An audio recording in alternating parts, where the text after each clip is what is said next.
Good morning and welcome to Ask Toby Anything. I'm Toby Tompkins, founder and CEO of Safio Inc.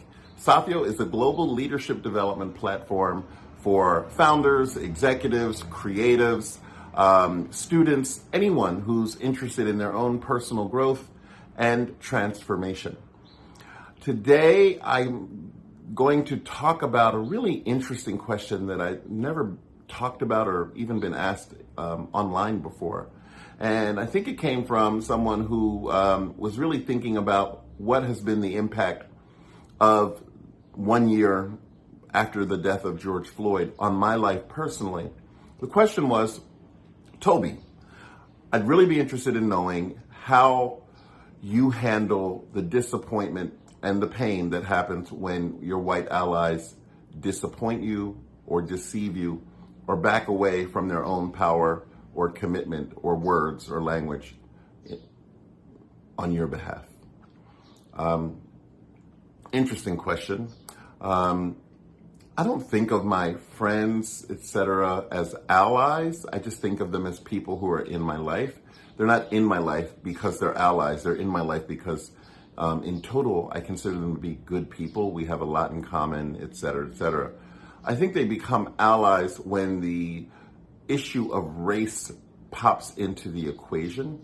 And to be quite honest, that's a really interesting thing because my friends who are in my life aren't in my life necessarily because of the color of their skin. You know, I don't have all black friends or all white friends. I don't have friends because they're black or because they're white. There are a lot of people who I choose to not be friends with because of the total package. So I just want to say that. But I think the question's a really interesting one, and I think it's one that a lot of people who are not white and are facing social and systemic and structural oppression and bias in our society today often experience, and that is when the people who you think you can count on because of the words and to some degree the actions that they've demonstrated let you down. I've had a lifelong set of experiences with that, and most of those experiences have been in the workplace with colleagues. I can tell you that over the past 5 or 6 years, even beyond that, maybe the past decade, as the issue of race and social justice has gained traction in the workplace and in our communities, that how we talk about race and how I find myself ending up in conversations about race tends to be from the perspective of Toby, tell us this, and Toby, tell us that. It's part of why I actually created Ask Toby. But very seldom do people stop and think about what is the cost on Toby. And there are a couple of moments in my life, certainly, where I have really been hurt and disappointed. I had different expectations of the people who have stood up and identified themselves as allies in my life. Most people, individuals, not activists, but everyday people, don't ask people to be their allies. Most allies say, I'm your ally, or they show up in an ally role as a pledge of their friendship to you, perhaps, but also as a statement of who they want to be in these moments of bias, of social oppression, of unearned privilege. And I think that's important, and I always try to remember that. I think if I had to ask someone to be my ally in a moment when I was experiencing bias or discrimination or social oppression, I've already lost. I've actually done that once. I'll never forget being in a meeting with a group of peers in a job I had, and I asked my peers, who were all white, did they have any idea what it felt like for me to be the only black male person on this team, and to be the only black male person in that level of leadership. And I sat around the table with my coworkers, my peers, while they all sat in silence. It was very awkward. I felt like there was a code of silence that they shouldn't say anything.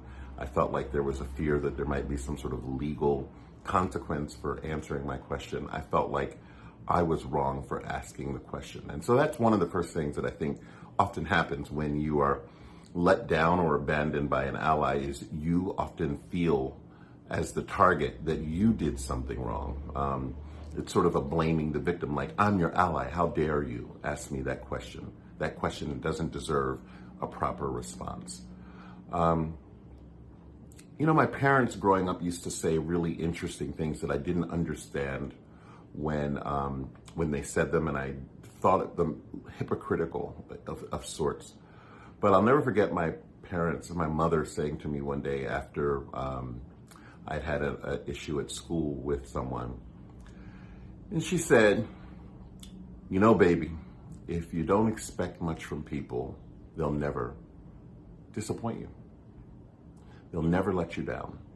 And that has been one of the ways that I have begun to cope with those moments in life where the people who you want to think that you can count on end up letting you down, end up not meeting your expectations, choose their own unearned privilege or comfort zone, or fragility over what is happening to you in the moment.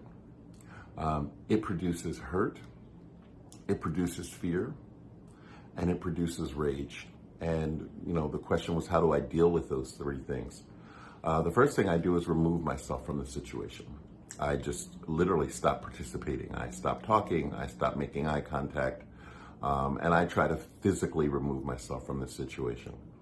The second thing I do is I stop giving people the benefit of my engagement for a while. I don't pout or get angry, but I proceed with caution.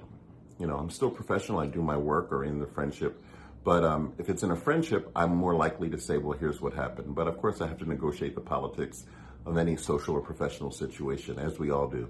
So I will just choose silence, and oftentimes my silence speaks volumes.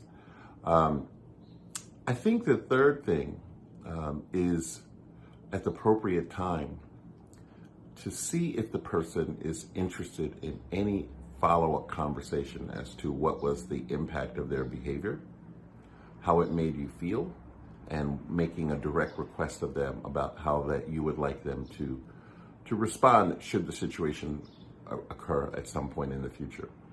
If that's someone who you feel like you can't have that conversation with, or that you feel that person wouldn't respond in an open and intentional, consciously competent way to your feedback, you're probably better off without them in your life. They're probably someone you need to manage at an arm's distance. So it's a tough question. I have lots of stories where I've been really, and I'm not talking about betrayed, but just let down, where allies in my life took the easy way out. And it's left upon you to make the most of those moments. I think that's the last thing I would say. It's left upon you to, in many cases, find the forgiveness that you need to find so that you can move forward. So I hope that's helpful. I don't think anybody should take on the role or call themselves an ally or think of themselves as woke or anything like that, if at any point in time they can look back on how they've interacted or treated someone who didn't have the same access, opportunity, or unearned privilege as they did, and they operated in their own best interests as opposed to using their power, access, and privilege to really clearly demonstrate to others what it means to be an ally. So hopefully that's helpful, you guys. Once again, we're going into the weekend, so have a great weekend. And we'll talk to you on Monday with the Monday Morning Message for Beautiful Leaders. Take care.